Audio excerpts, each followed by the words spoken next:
Welcome to Not Milk Never Milk. Subscribe if you're lactose intolerant. You'll start by preparing the phone and app so split screen works instantly.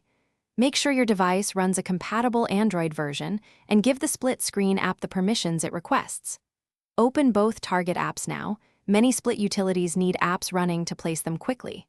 Once done, launch the split screen app and select the first app window.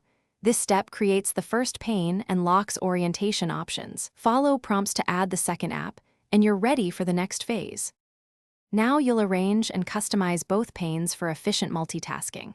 Select a vertical split for messaging and browsing, or horizontal for video plus note-taking. The why is usability. Text is easier vertically, video fits horizontally.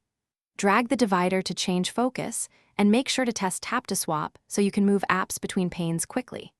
If the app offers persistent or startup modes, enable them so your layout restores after reopening. These choices improve workflow. Finish by saving the layout or adding a shortcut so you can open your split setup in one tap. To close split screen, drag the divider to one edge or use the app's exit control. This restores single window mode. Make sure background permissions and battery optimizations won't kill the secondary app. Set exclusions if needed. If an app crashes or the split tool freezes, force stop the split app, relaunch it, and if needed, reboot the device. That one troubleshooting tip clears most state issues quickly.